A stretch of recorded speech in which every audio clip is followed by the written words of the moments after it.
मोगाच्यानो जीव जिता सुटका आनी आशिर्वाद या कार्यक्रमांत तुमकां समेस्तांक स्वागत करता।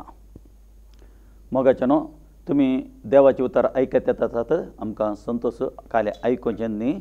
आमी पाळी जी म्हणून देवा बापाची खुशी जावन आसा त्या बसत आज आमी देवाच्या उतर आयकोवंक वता।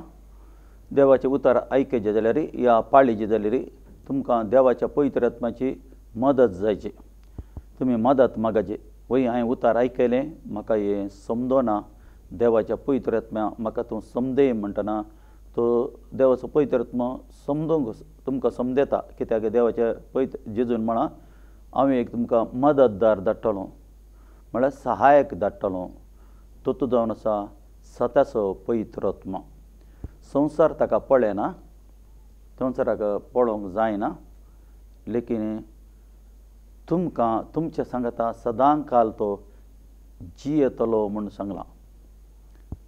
तो तुमकां पवित्र आत्म्याचो अनुभव जाल्यार मात्र हें देवाचें उतर तुमकां समजता नाजाल्यार तुमकां देवाचें उतर समजना। कित्याक जेवसार कालें आसता तुमकां उतर समजोन जो म्हूण लोकांक उतर समजोन जो आनी लोक एसोत्तो जियेजे ताच्या कुशीवर म्हणून ते जियेजे म्हणून कोण आसता जेवसार आसता। लेकीन देवाचें उतर म्हणटा तुमी जेवसाराक पाठ करा देवाक अधीन जाया म्हणटा। आज आमी जेवसाराच्या हर एक कामाक आमी पाठ करया आनी देवाक आमी अधीन जाया देवाच्या उतराक आमी अधीन जाया। हे बसत ह्या घडयेर आमी मागणें करया। मोगळा बापा तुका हांव काळजांत आर्गां दिता ह्या वेळे घडी खातीर सम्या तुजें उतर तर सत जावन आसा। हें सत उतर तुजो लोक आयकोंक वता देवाच्या पवित्र आत्म्या तांकां सहाय कर म्हणून तुजे लेगीत प्रार्थना मागता। तुजी सहाय्याची मस्त गरज जाता देवाच्या पवित्र आत्म्या। हे आयकतना सम्या उतर भितर काण घेतना तुज्या पवित्र आत्म्याचें मर मार कित्याक तांकां उतर पाळीची सम्या आनी तांणी सस्ताचें जिवीत जडीचे हरियकल्यांनी तूं सहाय कर म्हूण तुजे लेगीत प्रार्थना मागता। बापा हें मागणें मागता तुजे पुता आमच्या सम्या जेजूच्या नांवान आमेन। आज आमी देवाचें उतर आयकूंक या। देवाचें उतर हें सत जावन आसा। तुमकां कितें हांगातावन आमी उतर दिवचें जाल्यार देवाच्या पयत पुस्तकाचें उतरत तुमकां काडन संदेश तुमकां दिवचो। त्या बसत हांगा देवाचें उतर पयले तिमोथीचें पत्र तातूंत दुसऱ्या अध्यायांत 4थी ओळ जावन आमी इल्लेशें आमी ज्ञान करया। तें उतर काले म्हणटा गे पळया तें उतर आमकां कित्याक समेस्त मनशांनी तारण जोडजे आनी स्वताची वळख घेयजे म्हणून ताची अपेक्षा देवाची अपेक्षा कितें जावन आसा। समेस्त मनशांनी हर एक मनशांनी तारण जोडजे सोडून जोडजे हें सत कळीत जावन सोडून जोडजे म्हणली देवा बापाची खुशी जावन आसा। सोडून मेळचे म्हूण सोडून केदाळ मेळची सोडून ह्या कुडींत आसतना सोडून मागीर ना कूड सोडले पर्यंत ताका सोडून जातालें म्हणलें ती समजोनी ती सूख समजोनी मनशाची जावन आसा। आमी कूड सोडले पर्यंत ताका आमचें मागणें करून आमी ताका सर्गराजाक धाडटाले म्हणलें ती सूख समजोनी पयत पुस्तकान ना तशें। आमी कुडींत आसतना आमकां सोडून जायजे म्हूण देवाचें उतर सांगता। तशें जाल्यार सोडून आमकां कशी जाता कोण दिता सोडून आमकां। हांगा देवाचें उतर म्हणटा जोडजे आनी स्वताची वळख घेयजे म्हणून ताची आपले स्वताची वळख सत कितें म्हणलें लोकांक देवाच्या भुरग्यांक कळीत जायचे म्हणून देवाची खुशी। थंय देवाचें उतर म्हणटा 5 देव एकलोत कोण जावन आसा देव एकलोत देव स्वर्ग आनी संवसार रचलो देव एकलोत जावन आसा। सरस्पर देव एकलोत तो ताचे शिवाय दुसरो देव ना। पळया मनुष्य देवाने मात्र आमचें मागणें आयकचें हांगा म्हणटा देव एकलोत, देवा आनी मनशा मदलो मध्यस्थ एकलोत. देवामध्ये आनी मनशाच्या मदले मध्यस्थ एकलो जावन आसा, तो जावन आसा जेजू क्रिस्त जावन आसा. आज आमी कितल्या मध्यस्थांक आमी केला, आमच्या मध्यस्थ आमी जायतल्या गड्या मागता, आमी मागत्यांत आसा. लेकीन देवाचे उतार हांगा काले म्हणटा मध्यस्थ एकलोच जेजू क्रिस्त जावन आसा. बापाच्या म्हळ्यार देवाच्या आनी मनशाच्या मदें मध्यस्थ. त्या बसत आमी मागणें करतना म्हणटाने हे मागणें मागता तुज्या पुता जेजू क्रिस्ताच्या नांवान आमेन. आमेन म्हणटना जेजूच्या नांवान आमेन म्हणटा ती मोर मारतात त्या मागण्याक. जेजूच्या नांवान आयिल्ले मागणें मात्र देव स्विकार करता.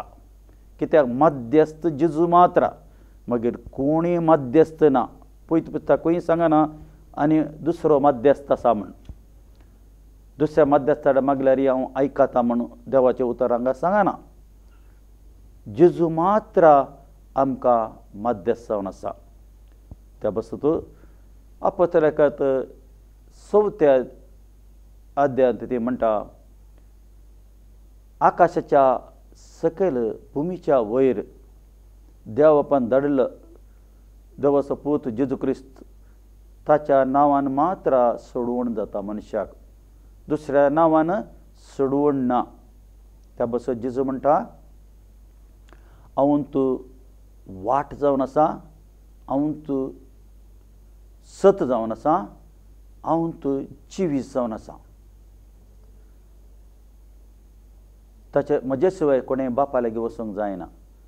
वाट, सत, जिवीत त्या तातूंत गेल्यार मात्र बापा लागीं वचत. जेजू मरिपात मात्र बापा लागीं वचूंक जाता. जेजू मरिपात मात्र आमचे जेजूच्या नांवान मात्र मागणें देव बाप स्विकार करता म्हणून देवाच्या उतार हांगा सांगता. मोगाच्यानो हें उतर सत जावन आसा.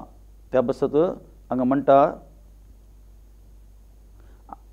हाणें समेस्त मनशांक तारण जिवच्या खातीर आपणाकच बली कसो भेटोवन दिलो. समेस्त मनशाक तारण मेळच्या, सुटका मेळच्या खातीर आपणाकच जिजून आपणाकच बली भेटोवन दिलो. केदें व्हडलें त्याग जिजून केलां, व्हडलें त्याग केलां. देव बापान मनशाचो असोय मोग केलो की ताणें आपल्या एकल्याच पुताक ह्या संवसारांक दान दिलें.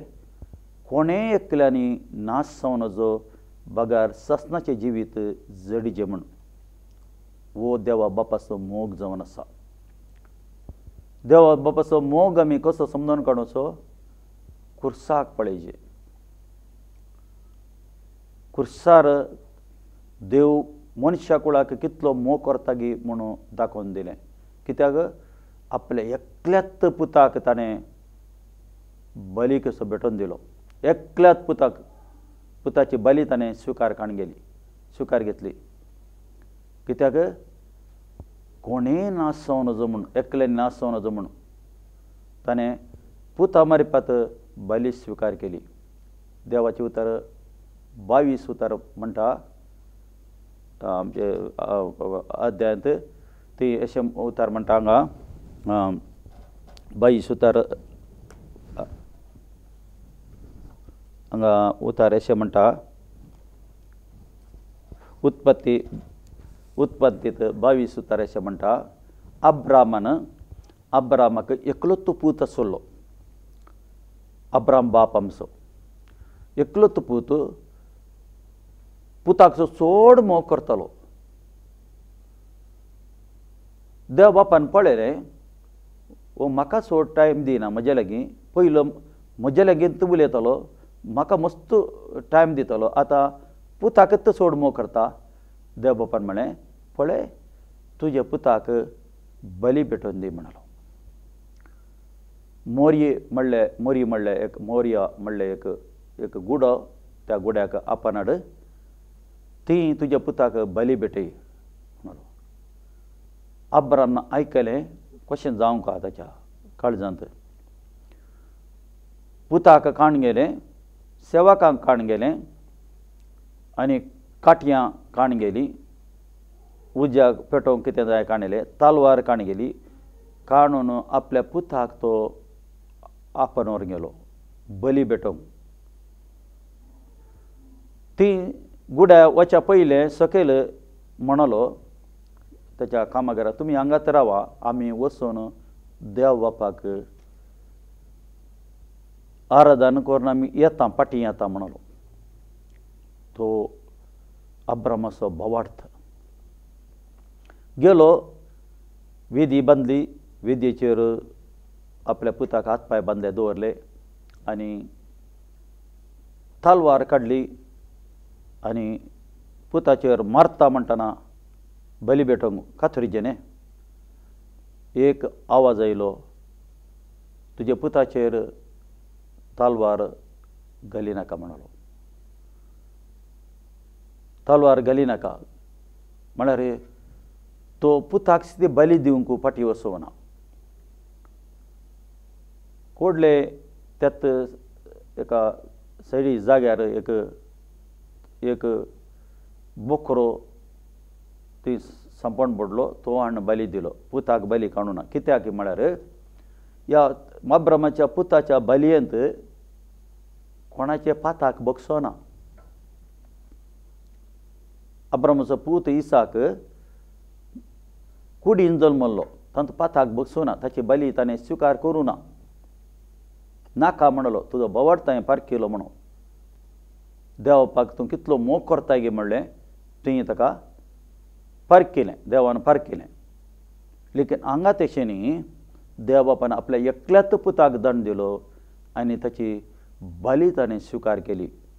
हर एका मनशा कुळाक सोडोवन मेळचें म्हणून जेजूचें पवित्र रक्तादोरी सोडोवन मेळचें म्हणून. कित्याक रक्तादोरी मात्र पाताक बगसता. जेवसर कोणाक भियेता, जेजूच्या बागेंत रक्ताक भियेता. तुमकां कश्ट संकट आयिल्ले वेळार तुमी जेजूचे रगत इसारचे. केदां रक्ताक तुमी उलो मारतात गे, ते दाणा तुमकां प्रोटेक्शन मेळटा. कित्याक म्हळ्यार जेजूचें बागेंत रगत ताका जेवसार भियेता. तेन्ना तांकां म्हणटा, समेस्त मनशाक तारण दिवच्या खातीर आपणाक बलयेसो भेटोवन दिलो. ह्या सताची रुजवात देवान नेमलेल्या कालार दिली. एक काल नेमगिल्लो, त्या कालार ताणें आपल्या पुताक संवसारांत धाडलो आनी ताची बली देव बापान स्विकार केली. बली म्हळ्यार बलिपुजे म्हणटात. बलिपुजे ताणें स्विकार केली, देव बापान स्विकार केली. आमच्या खातीर तो मरण पावलो. पुरलो ताका, तिसरे दिसा तो पुनर्जिवंतपण जालो. जायते सिसांक तो दिश्टीक पडलो म्हूण देवाचे उतार सांगता. आनी तो ताच्या दोळ्या मुखार तो सर्गराजार गेलो आनी देव बापाच्या उजव्याक बसून विनंती करतेत आसा. काल विनंती करता, बापाच्या आनी मनशाच्या मध्याक तो विनंती करतेत आसा. उज्ज्याक बसून मनशा कुळा खातीर विनंती करतेत आसा. तेच्या मध्यस्थ कोण जावन आसा? जेजू क्रिस्त मात्र एकलो मध्यस्थ जावन आसा. आमी पळयता गलतगराच्या पत्रांत आमी पळयत येता आसा ती देवाचे उतर अशें सांगता, पाऊल आहलो ती साऊल आहलो पाऊल जालो. पाऊल अशें बरयत आसा 20 ते अशें सांगतात आसा, ताका देवाचो मोग पळय, देवार कसो मोग जालो ताका. मनशाक तो क्रिस्तांवांक तो कश्ट येतालो मनीस, क्रिस्तांक बंदेंत घालतालो मनीस, कसो तो बदलावन जालो. अपोस्तलांत 9 अध्याय काडून वाचल्यार आमकां कळटा कसो तो बदली जालो. बदलावण एका मनशाक भारी इम्पॉर्टंट जावन आसा. मनीस जिवितांत जियेतना ताका बदलावणाची गरज आसा. परत्यान जल्मचे म्हणल्यार बदलावणाची गरज आसा. जिवितांत बदलावण एकच तरेन मनशान आसो नजो. तो कोण जावन आसा ताका समजून काडूंक आसा ताणें. देवा बापा मुखार तो कोण जावन आसा, कित्याक संवसाराक आयला, त्या बसत ताणें तो समजून काडूंक आसा. ताका दिल्ली टॅलंटां, हर एका मनशाक ह्या जिवितांत टॅलंटां दिल्यांत. एक ना तरी एक टॅलंट तूं खंयच्याक ती उपयोग करताय. आजकाल आमी पळयता संवसारा खातीर टॅलंटां उपयोग करतात आसात. तांकां दिल्ली टॅलंटां दी, बुद्धवंत गे, समजोणी, ते संवसाराच्या कामा खातीर उपयोग करतात. लेकीन देवाच्या कामा खातीर उपयोग केल्यार ती सस्ताच्या सस्नाक ताका ती पुस्तकांनी बरोवन आसताली.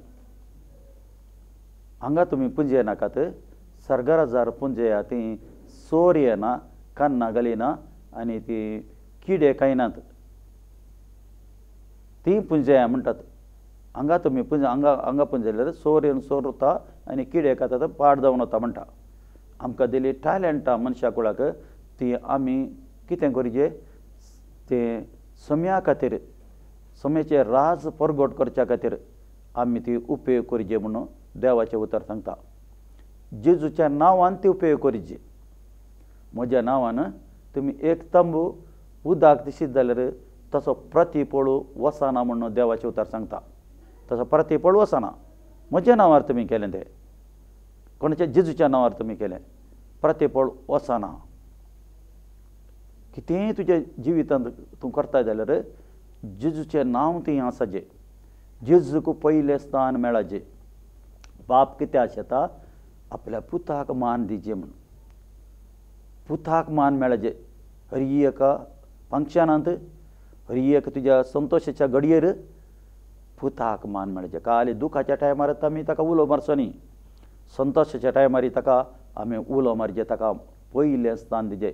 हांव कितेंय आजीक आसांगी तें ताचें जावन आसा, ताणें दिल्लें जावन आसा. हांव कितेंय आजी जियेता गे तें ताची कृपा जावन आसा म्हणलो आमी ताचो उपकार बावडचे.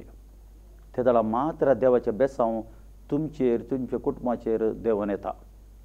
समाधान देव. आज संवसारार समाधान खंय आसा? समाधान ना. आमी पळयता सावलाक समाधान नासतली, बिलकुल समाधान नासतली ताका. पळय क्रिस्तांवांक तो व्हरतलो, बंधन करतलो, लेकीन नव्या अध्याय येतना देव ताका विजीट करता. देव ताका विजीट करता आनी तो गोड्यार वतना तो थंय पडटा, धरणीक पडटा. उजवाड ताणें देखलो, लेकीन ताच्या दोळ्यांत ती दिश्ट गेली. सावला सावला, कित्याक तूं म्हाका कश्ट येताय? कोण समया तूं? हांव नजरेताचे जेजू जावन आसा. म्हाका तूं कश्ट येयलय. कसो तो बदलावन जाता, ताचें जिवीत संपूर्ण बदलावन जाता. त्या पासून मनशा कुळाक बदलावनाची मस्त गरज आसा. पयलें तो जियेल्ले बरी जिवनचें न्ही, बदलावन जायचें. भितरल्यान बदलावन आनी पातकांत जिवनचें न्ही, पातका वयर पाताक करून, पातका वयर पाताक करून पयलींचीच आमकां अभ्यास आमच्या जिवितांत न्ही, तातूंत बदलायचें आमी. बदलावन भारी गरजेची जावन आसा मनशाच्या जिवितांत. बदलावन त्या बसत हे संदेश आयकतलो हर एकले न्ही, एक तुमच्या जिवितांत बदलावण मागा देवा कडेन. हांवें बदलायचें. हांवें क्रिस्ताच्या मेटांनी सोलाचें. क्रिस्तान जेजू क्रिस्तान कितें सांगलां ताच्या ताच्या उतरान हांवें सोलाचें म्हणलें. ते समजणी मनशा कुळाच्या भितर येयचें. थंय आसलो, सावल आसलो, पावल जालो, पाश्चाताप पावलो तो. हांवें करची सूख ही समजणी म्हणली ताका पाश्चाताप. हांवें जिवनचें समानी ह्या रितीन न्ही म्हणून मग तो क्रिस्ता खातीर जियेलो. हांगा 20 अध्याय म्हणटा, गलातिकाराचे 2 अध्याय 20 म्हणटा, क्रिस्ता तुवें म्हाका कुर्सायला म्हणटा तो. क्रिस्ता तुवें म्हाका कुर्सायला म्हणटा तो. म्हाका म्हळ्यार ताचें ती हॅबिट, ताचे राग, अहंकार, खोटेपण जरूर हांवें क्रिस्त समें हांवें कुर्सायला म्हणटा. हांवें कुर्सायला म्हणटा सीद हांगा बरोवन घालता तो. हांगा म्हणटा कुर्सायला. हांव आतां जियेतां तो हांव न्ही म्हणटा. हांव आतां जियेतां तो हांव न्ही म्हणटा.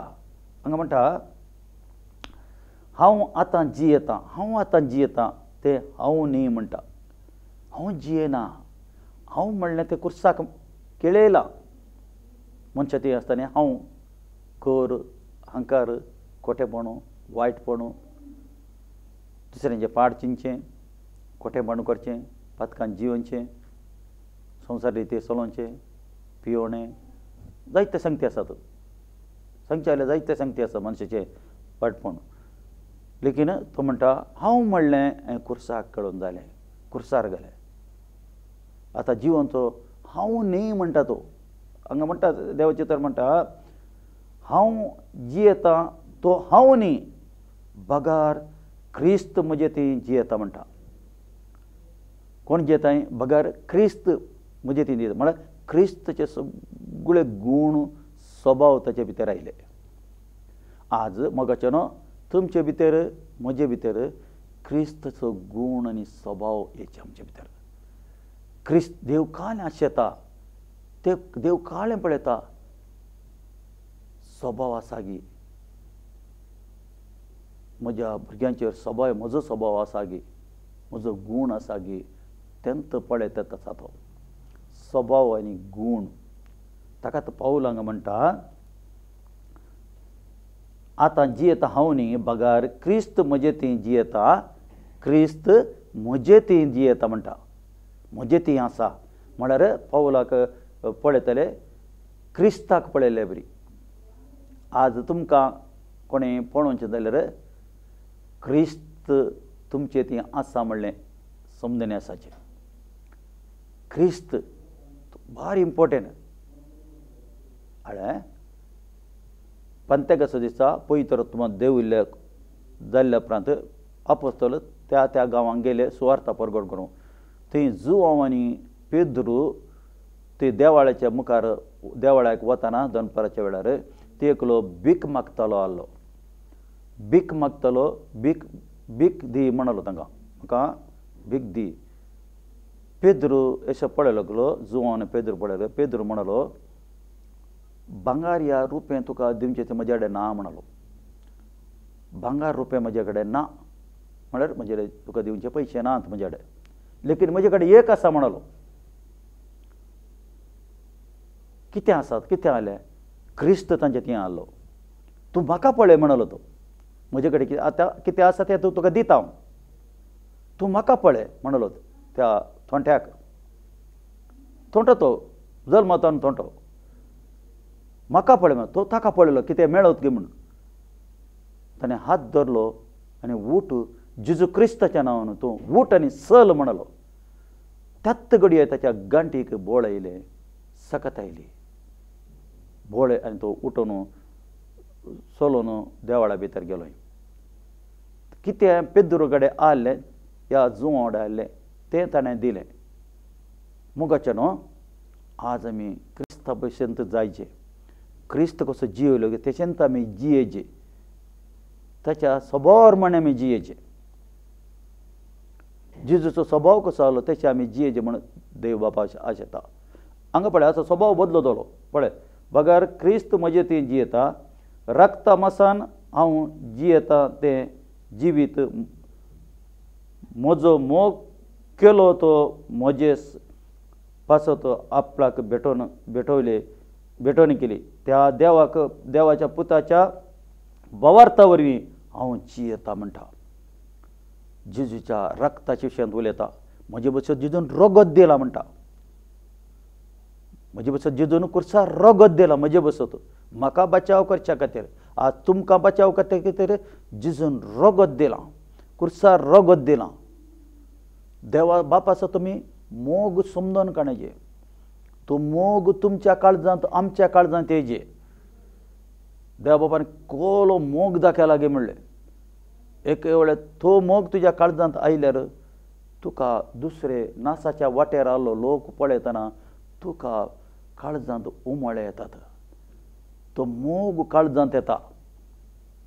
देव बाप आशे तांकां आल्या आज तुमी क्रिस्ताचे स्वभाव बरी जायचे म्हणून, क्रिस्त स्वभाव तुमचे भितर येचे म्हणून. ताका हांगा म्हणटा देवाच्या पुताच्या भावार्था वरवीं हांव जी येता म्हणटा. देवाची कृपा इन्कार करूंक हांव तयार ना म्हणटा. देवाची कृपा हांव इन्कार करूंक तयार ना म्हणटा. आज मोगाच्यानो देवाची कृपा आसा, संवसारार देवाची कृपा आसा, आमी इन्कार करचे न्ही. ती कृपा आमी इन्कार करचे न्ही. आतांय आमकां अवकाश आसा. आमची सगळी हॅबीट, आमची संवसारी स्वभाव सोडून देवाच्या उतरांत काळजावन जिवंक आमकां आतां अवकाश आसा. देवाची कृपा आसा. केदाळां मुग्धता म्हूण गुंतना देवाची कृपा. भारी एक विगिन्स मुग्धोंक आसा ताची कृपा. कित्याक समयाचें येणें भारी एक लागीं आसा. त्या भाशेन ताची कृपा. ताकाच म्हणटा म्हळ्यार देवाची कृपा इन्कार करूंक हांव तयार ना. कित्याक जर नियम शास्त्रा मारिपात मनीस नितीवंत जाता तर क्रिस्त मेल्लो ते व्यर्थ म्हणटा. मनीस क्रिस्तावरवी मात्र जिवचें. देवाची कृपा आसा. कृपा देवाची आसा. नियमशास्त्र धर्मशास्त्रांत ताका व्यक्तीक सुटका जायना. क्रिस्तावरवी मात्र सुटका जाता. मोगाचेर तुमकां अर्थ जालो म्हणून हांव समजता. ह्या उतर तरी देव तुमकां समेस्तांक आशिर्वाद करूं. आमेन. मागया. मोगळा बापा, तुका हांव काळजांतावन अर्गां दितां ह्या वेळ घडये खातीर. तुजीं भुरगीं तुजें उतार आयकल्यान सम्या, उतार गंभीर काडून सम्या, तुजे उतरार म्हणे जिवंक सहाय कर म्हूण तुजे लेगीत प्रार्थना कर मागता सम्या. जेजू सम्या संवसाराच्या जिवितांत आसतना सम्याक बदलावन तुवें दिजे म्हूण तुजे लेगीत प्रार्थना मागता सम्या. जेजू बदलावनाची मस्त गरजा, समजोवणेची मस्त गरजा, क्रिस्ताक समजोवन कोणाची मस्त गरज आसा. कोणा फाटल्यान वचचें म्हणले, कोणाक आमी फॉलो करचें म्हणली ती समजोनी तूं दी म्हणून तुजे लागीं प्रार्थना, तुज्या भुरग्यांक दिजे म्हणून तुजे प्रार्थना मागता. तुज्या नांवान समेस्तांक हांव आशिर्वाद करता. ही आशिर्वाद जावन घेवन सम्या. जेजू सम्या खंय समाधान ना तांच्या घरांत समाधान देवन मागता. काजारी जिवितांत समाधान दी, भुरग्यांच्या जिवितांत समाधान दी, खंय काम करूंक वता थंय समाधान दी म्हणून मागता सम्या. दे तुजें आशिर्वाद तांचेर देंवन म्हणून तुजे लागीं प्रार्थना मागता. तुवें आशिर्वाद जळून गेल्या खातीर तुका अर्घ दिता. तुवें आशिर्वाद केल्ल्या खातीर अर्घ दिता. बापा हांवें मागणें मागता तुजे पुता आमच्या सम्या जेवच्या नवे. आमेन. हें कार्यक्रम पळयल्याक तुमकां देव बरें करूं. आमेन.